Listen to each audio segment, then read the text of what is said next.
first. Yeah. Okay, if we can begin, you don't have to yell like I am. Yeah. So, can I ask your name? I know who you are, Ken. But Ken Berry. And how old are you? I'm going to be 62 in 2 weeks' time. Just a young fella. Just a young fella. Now, your first board, can you remember what it was, or? My first board, I'm sure, was at Dennis Quain. Dennis Quain, yeah. There was a lot of those around, wasn't there? Yeah. I mean, that was back in sort of 1966, 60. Yep. So, maybe. what length would be talking, over 9 foot, or? I beg your pardon, my first board was, I think, came from Ross Edge. Ross Edge. So, one that he made? One that he made, because he lived in 3rd Avenue, or... He lived in Mana Road for a while, but I know. He was on the avenues next door to Tony Woollerton. That's basically who started me off surfing. And my first board, I'm sure, was from Ross Edge. And then I got maybe about an 8-foot board, I think, through Dennis Quain. Yeah. So you were getting down to the short boards then, Nelly. Well, yeah. Not quite, they're 8. Yeah. So what age did you start surfing? I think it was around 15 when I got my licence. Yeah, so then you were away. Yeah. And whereabouts did you start surfing? I think my first surf was Ocean Beach. Ocean Beach, yeah. And that was when I saw Ross Edge out there, basically. I mean, I went out there, or a group of us went out there. I think we were just going for a swim or maybe a dive. Yeah. And I was just transfixed with these. There were 2 guys. I think it was Ross Edge and his brother. Yeah. Don, wasn't it? Yeah. They were the only 2 people on. So did you have a go on his board there that day? No, I didn't. Yeah. But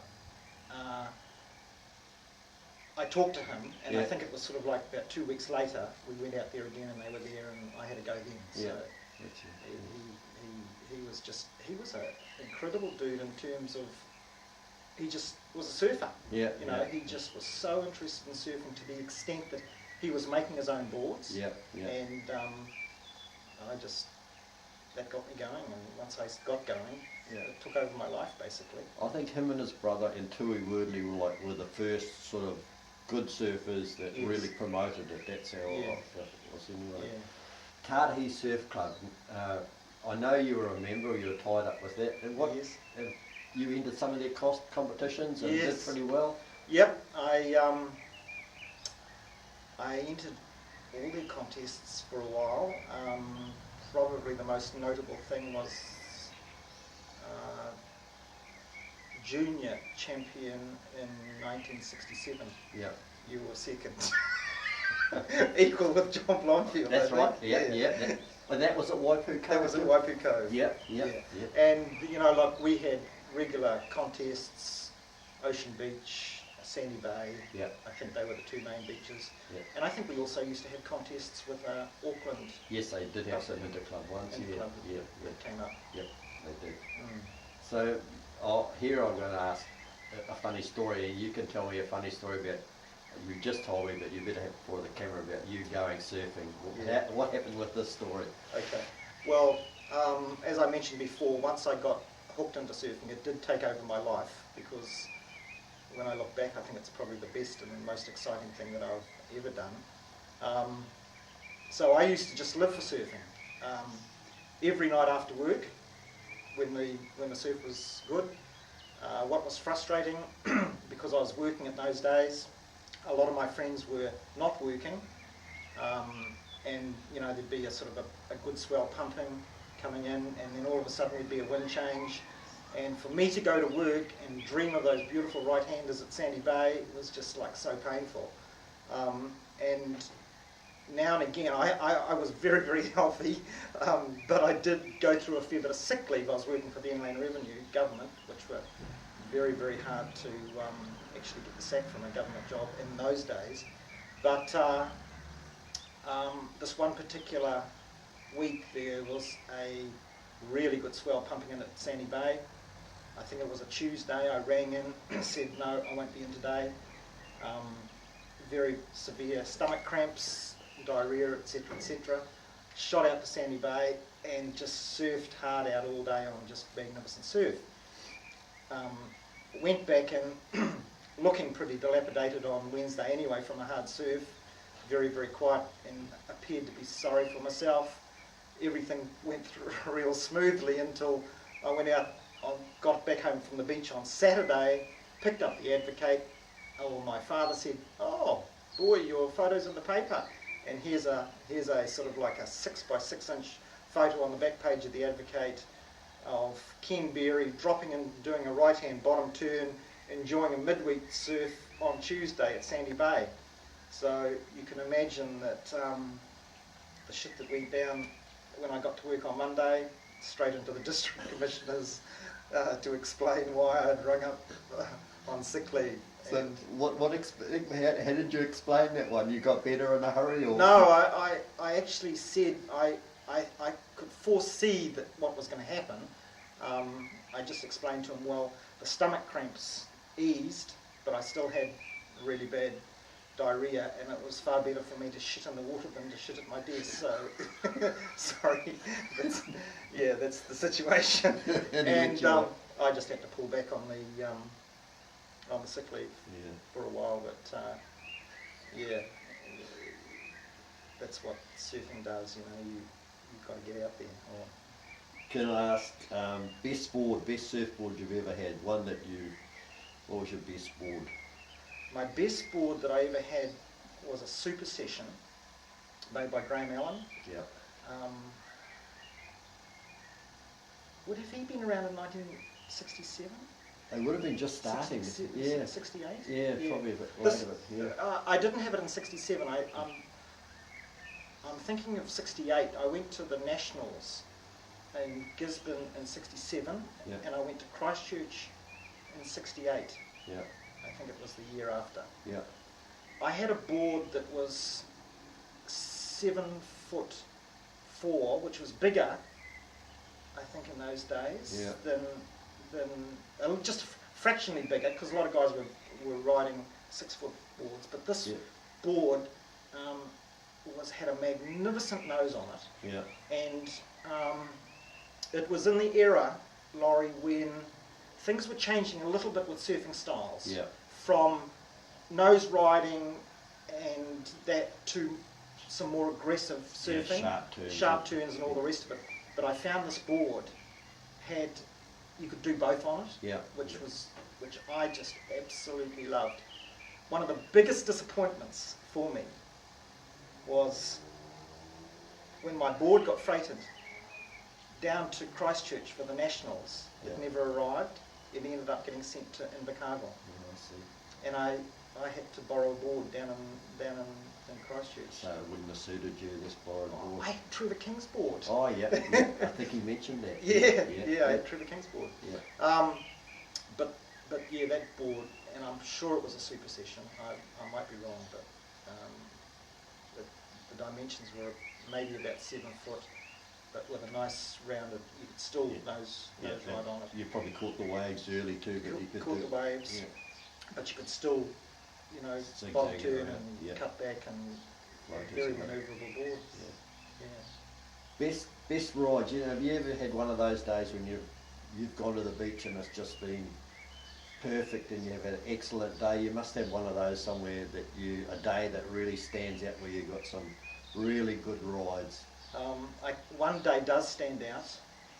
It was sort of like a dream day. It was sort of a day that you see the waves in magazines, and it was at the power station. There was an enormous swell running. It was basically closing out everywhere else, probably 8 foot, but straight out from the power station there was a bank that just created like a wedge. It was just like a perfect peak, left and right, and I can remember that vividly in my mind. That it was just absolutely perfect surf. Perfect because you could go to the peak, you could catch a wave, you could have a fairly long ride out, and then just paddle back without having to battle through surf also. I've been out there even last year, and when it's a big swell it can be a real cow to get out. But this was just a bank that was formed fairly way out, and it was just magnificent. Can I ask, what sort of card, what was your first car that you took surfing, or what? Something about the cars in that era that most of them are rubbish, I know, but look, cars were a big part of us in those days. And I'll tell you the reason why. My first car when I started was just a Morris 8. It was just a car that that I had. But it was too small and too underpowered.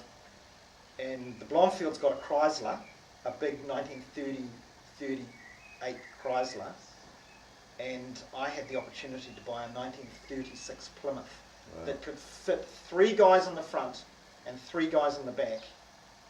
You could put 6 surfboards on top. I could leave Kite Street where I lived and drive to Shipwreck Bay basically without. Once I got into 3rd gear, I never had to get out of 3rd gear. And the front seat folded down, so it was a sort of like a double bed. Yeah. And that car was just. That was all part I was of the pretty scene. jealous of that. I had a Morris Minor. Have you got a photo of that car? Yeah, the photo that I showed you with Tony Kibble. I'll show you. Is that your car there? That's the one with all the boards on it. Yeah. On Straight what? 6-cylinder and just kept going. Yeah. So that was your dream. What happened to that car in the end? Did you sell it or did you kill it? You rode it to death? I bought it off a guy at the top of Kite Street who kept old cars like that. Yeah. And he was really reluctant to sell it to me initially because I was a surfer. Yeah. And young. He knew something, didn't he? He knew something. And by the time that it died, and I'll tell you how it did die, I lived in Kite Street and I used to park it on the outside our house on the road in Kite Street. A drunk Maori guy came down in the car and ran into the back of it and Cleaned it up. pushed the diff right through the gearbox. So it got towed away, that's how it died. Surf accidents. Any bad accidents while you've been surfing that stands out, or you've been one of the lucky ones that nothing much? Cracked ribs and broken nose and a broken tooth. That's about it. Nothing. They all went at the same time. No. Now, have you surfed overseas in your? Yes, I've had 2 trips to Australia. I went over with Clive Smart and surfed Coolangatta, Yeah. Kira. Yeah. Was that variably different? A lot more surfers and more aggressive, or was it not too bad for you? We were surfing during the week, so it Yeah. wasn't too bad. Early Yeah. morning and late at night, and it wasn't long. I was only over there for about 6 weeks. Yeah. So, yeah, I enjoyed that. So, favourite surf trip that you go around New Zealand? Did you always load into the car? Yeah. Was one of those Gisborne or Christchurch, or did you? Gisborne, fantastic. Yeah. Makarori, does that ring a bell? Yes, yeah. Makarori? Yeah. Famous surf break. Same, right hand break, I think. I think it is, yeah. Yeah. That's another reason I got into trouble at Inland Revenue too. I went down there for 3 weeks on my leave. Yeah. And just as I was about to come back, the surf was just magnificent. It was pumping in just perfectly. I sent I think it was a telegram in those days, or it might have been a phone call I made to say that I couldn't move because I had the measles. Yeah. And I think that's an ailment that you can't get out in the sunlight or whatever. Yeah. And I said, it's just, I've been told to just stay in the tent for another week. Yeah, that was a very, very good trip. I stayed with Gary Orovich down there. Yeah. Was he living down there? He was living down there at that time. Yeah. And we just surfed every day. Yeah. But I mean, there's just so many day trips. I mean, in those days, Friday night, we'd surf after work. Saturday, we'd surf. Sunday, we'd surf. I'd get home on Sunday night just absolutely shattered. Yeah. And there was nothing for us to go sort of like from Wananaki to Waipu Cove, or if the wind changed, to Bailey's or something like that. Yeah. Distance was nothing. Yeah. You just went, didn't you? You just went, and yeah. Favourite surf break? Is there one that really where did you surf mostly that you tended to go to all the time, or you went everywhere? I think probably Sandy Bay. I surfed a lot at Sandy Bay. Yeah. But like the banks used to change, so there was no use going to Sandy Bay if the banks were no good. You'd change to Partow or Ocean Beach or wherever I mean, in those days I knew where it was breaking good, because that's all I was doing. So, you still surfing now and again, or? I have got to have a hip replacement, so I know how Herman de Grove Yeah. feels. Yeah. I've still got a board. I've got a, is it a tribal? Yeah, Tribal yeah, board, yeah, yeah. One of Scott Paul's, yeah. 2.2 metres long. I have about, last summer I had about 6 surfs. Oh, yeah, yeah, yeah. I had a surf about probably 2 months ago, maybe just Waipu Cove. Yeah. Just, but with my hip, I can't sit on a board any longer. Yeah, yeah. And I have trouble getting up because it's, but Too much chasing animals through the bush, probably. Yeah.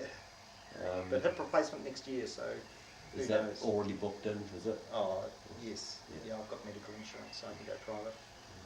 I'll show you that photo. That's about all I'm going to ask you. That's cool. And that was brilliant.